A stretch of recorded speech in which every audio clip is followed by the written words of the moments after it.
नसरापूर येथे एका 3 वर्षीय बालिकेवर एका नराधमाने अमानुष असा अत्याचार करून तिला एका पोत्यामध्ये बांधून एका गोठ्यातील शेणामध्ये फेकून दिलं, तिचा निर्गुण खून केला। तो आरोपी तात्काळ अटक सुद्धा झालेली आहे।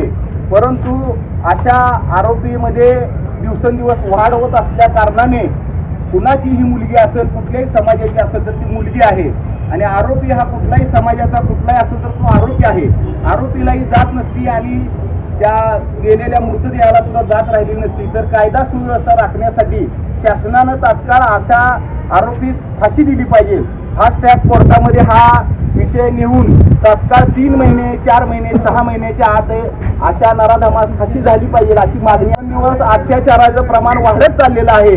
कायद्याचा धाक राहण्यासाठी नेपाळ सरकारने नुकताच निर्णय घेतला की 28 तासामध्ये अशा नराधमास फाशी होती। तर आपल्या देवेंद्र फडणवीस सरकारला व मोदी साहेबांना माझी विनंती आहे की आपण कायद्यामध्ये बदल करून लवकरात लवकर जसं नेपाळच्या सरकारने निर्णय घेतला की 28 तासामध्ये त्या अशा नराधमास फाशी, तसं आपण सुद्धा योग्य निर्णय घेऊ। तर शासनाने अशी वेळ न येऊ देता या बालिकेला त्वरित न्याय मिळवून देण्यासाठी आमच्या भावना आपण शासनापर्यंत पोहोचवाव्या अशी मी तुम्हाला विनंती करतोय।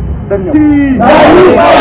नराधमास फाशी झालीच पाहिजे। नसरापुराच्या नराधमास तात्काळ फाशी झालीच पाहिजे। नसरापुराच्या नराधमास तात्काळ फाशी झालीच पाहिजे। बालिकेला न्याय मिळालाच पाहिजे। बालिकेला न्याय मिळालाच पाहिजे।